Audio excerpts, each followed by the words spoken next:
Olá meus amigos, jornalista Homero Roberge, estou de volta aqui com o meu canal. Pessoal, dia 21 de abril aqui se comemora o Dia de Tiradentes, né? Esse feriado, e coincidentemente o mesmo dia da Páscoa, este ano, comemora-se o Dia do Índio. Claro que o índio não tem nada que comemorar, o que é que o índio vai comemorar, né? Mas se comemora o Dia do Índio, 19 de abril, dia do índio, desculpa. Mas se comemora o dia do índio, se comemora o dia de Tiradentes, dia do índio, 19 de abril, dia de Tiradentes, 21 de abril. Quem foi Tiradentes, esse mártir? Quem foi? Vou falar para vocês e vou dizer também uma coisa que você não sabe, tu não sabe. Tiradentes não morreu na forca, verdade. A gente aprende na escola, né? Que o Tiradentes morreu enforcado, foi esquartejado, seu corpo exposto pela cidade do Rio de Janeiro, que na época era a capital federal, mas vou trazer aqui exclusivo aos amigos que acompanham o canal Homero Roberge, que o Tiradentes não morreu enforcado, alguém morreu no lugar dele. Vejam bem, quem foi Tiradentes? Tiradentes foi um tropeiro, na verdade, foi um comerciante, foi um biscateiro que fazia biscatezinhos, foi garimpeiro, Minas Gerais era rica em ouro, foi um garimpeiro, foi militar, ele era alferes, hoje corresponde a um tenente, alferes, e foi um ativista político, principalmente. Então, o Tiradentes, o Joaquim José da Silva Xavier, esse homem que nasceu em 1746 em Pombal, Minas Gerais, esse grande alferes, ele foi Tiradentes porque um tio dele era dentista, ele começou a trabalhar com o tio, aprendeu o ofício e se tornou um dentista, aí vem o apelido de Tiradentes.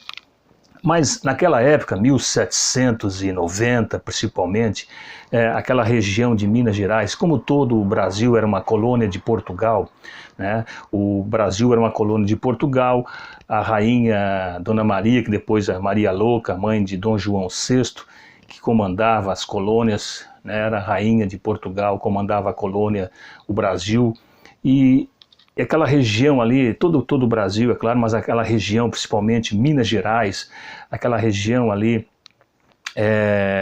onde Tiradentes vivia, aquelas pessoas sofriam com altos impostos, né? O ouro que era explorado, ele ficava um quinto ia para a coroa, enfim. Tudo isso, é por isso que vem a expressão quinto dos infernos, que veio dali o quinto dos infernos. E o Tiradentes, sendo um militar, depois ele deixou de ser militar, ele se tornou um ativista político, tinha a profissão de dentista e era um ativista político, juntamente com os demais ali, tinha alguns advogados, médicos, fazendeiros principalmente, que deviam muita grana, deviam muito dinheiro, deviam fortunas para o império. Então se formou-se um grupo para se tentar fazer uma rebelião, tentar se ficar independente de Portugal, esse grupo que devia, vamos dar aí um rolê no governo, no império, e vamos se livrar dessa dívida enorme que esses fazendeiros, esses comerciantes tinham para com Portugal. Tiradentes, junto com eles, Tiradentes era um dentista, não era o mais pobre de todos, era o Tiradentes. Mas entre eles, como em toda organização, sempre tem o traidor, sempre tem um traidor, Joaquim Silvério dos Reis. Joaquim Silvério dos Reis, ele também devia uma grana para o império, então ele teve lá e disse, está acontecendo assim, o povo quer se rebelar, tem uns 12 ali que estão formando uma comissão para se emancipar de Portugal, fazer uma revolução. Então, em troca da dívida, eu digo quem é e tal, e ele realmente delatou os amigos, e foram todos presos, inclusive esse Joaquim teve preso depois, com a delação premiada que já tinha naquela época, o Joaquim, o traidor, se livrou. Aí começou um disse-me-disse, foi esse, foi aquele, e todos, né, todos foram beneficiados pela rainha, mas a rainha dizia, mas como nós vamos deixar passar batido isso? Não pode, né? Como é que vamos liberar essas pessoas? E como é que fica o povo? O povo vai pensar, aqui eu vou fazer também, depois a rainha libera. Então vamos matar o mais pobre, Joaquim, né, o nosso Tiradentes, foi condenado à morte e à forca. Os outros foram, alguns tiveram degredo, foram degredados para outros países, outros foram liberados, enfim, ficou o dito pelo não dito. Né?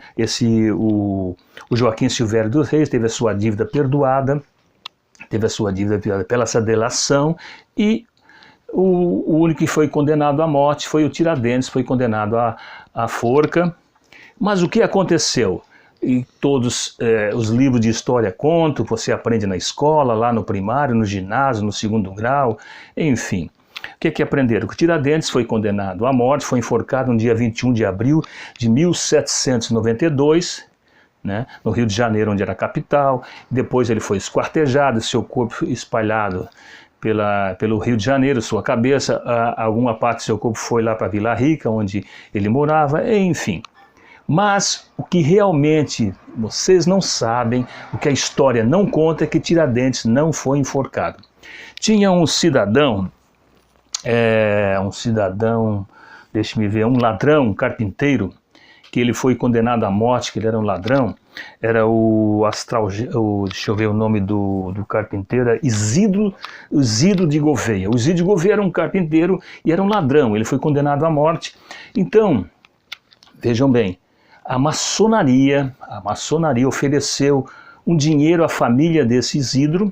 A maçonaria ofereceu um dinheiro à família desse Isidro para que a família dele ficasse bem assistida, não passasse nenhuma necessidade, nenhum trabalho, se ele ficasse no lugar de Tiradentes, e assim aconteceu. Esse Isidro, o Isidro de Gouveia, ele foi enforcado no lugar do Tiradentes, seu corpo foi esquartejado, né, como se fosse o Tiradentes. Ele era um pouquinho diferente, mas tinha quase uma semelhança, né? E aquela barba, aquele cabelo, tudo isso não existia na época. Quem era preso era raspado o cabelo, a barba, devido aos piolhos, e todo condenado era careca. E esse Isidro foi morto no lugar do Tiradentes, ele foi enforcado, foi esquartejado, e o Tiradentes pegou uma caravela, na mesma noite do dia 21 de abril de 1792, uma caravela chamada Golfinho, e partiu para a Europa, saltou em Portugal, em seguida foi para a França. Isso aconteceu. Tem dois historiadores, o Marco Correia, um carioca, o Marco Correia, que afirma toda essa tese que está descobrindo, e o Astralgésio Nunes, também outro historiador, que afirma categoricamente, estudos provam que Tiradentes não foi enforcado. Tiradentes viveu mais um bom tempo. Em 1806 ele voltou ao Brasil, ficou clandestinamente no Rio de Janeiro, tinha uma amante ali, ele ficou por ali e morreu em 1816, com 72 anos aproximadamente de doença. Não foi enforcado a Tiradentes. Então essa é uma tese que está quase que totalmente comprovada, que Tiradentes não morreu na forca, morreu um outro cidadão que era condenado à morte. Daí você ficou sabendo aqui no canal Homero Roberge a verdadeira história de Tiradentes, que supostamente foi enforcado em 21 de abril de 1792, tem agora esse feriado, esse grande feriadão de Tiradentes, que não tem todos os anos, mas que na realidade ele morreu muito tempo depois. Essa, mais uma história aqui no canal Homero Roberge. Gostou? Curta, compartilhe com os amigos, inscreva-se no canal Homero Roberge, pessoal. Um abraço e a gente se vê no próximo vídeo. Tchau, pessoal!